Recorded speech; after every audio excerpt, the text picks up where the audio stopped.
let's talk about price mechanisms as incentives. So let's suppose that I have a lovely market. Here's one I made earlier, but I'm going to do a new one because of my perfectionist instincts. You know, you see how beautiful my graphs are, and you just think, can't be beaten. Has to be done anew. A new and perfect. All right. So supply and demand, wonderful. I've got the market here. This is cool. And I'm a company, and I'm thinking, well, the price is quite reasonable on that thing. You know, here it is up there. But there's also a spare bit of demand, right? If the price only went down just a little bit more, there's all that demand down there. I would quite like to be able to sell to people, but obviously I need to make money. I don't want to sell to people lower than my cost. But let's say I could come up with some new way of doing something, some new way of organizing my workers, some new invention. It'd be pretty nice if I could produce stuff at a lower cost and sell out here. And if I sell out here, then all of the demand up here will go to me because I'm cheaper than the other companies. And I'll be able to capture this extra demand, this extra amount that people are willing to pay.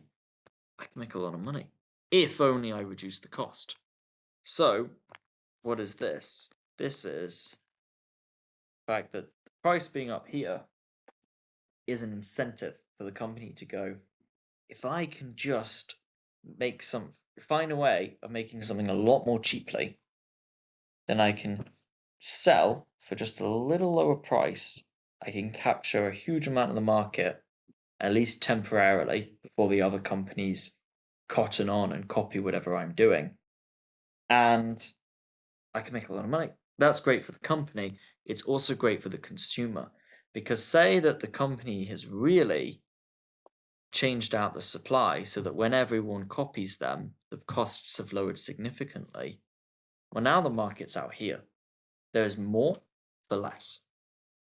Right? Literally, there is more for, look, the quantity has increased and it's selling at a lower price. This new equilibrium is down here. More for less for the consumer.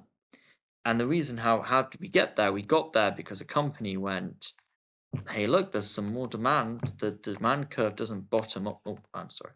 The demand curve doesn't bottom off after this point. There's still willingness to pay, albeit a little less for a little more quantity. If I can sell out here and it be profitable, that's great. The price works as an incentive to find a way around. And so companies then look at a reasonable price. That's profit for them once you factored in the costs, right? Price minus cost is kind of added profit. That's a reason for them to find better ways to do things and to produce.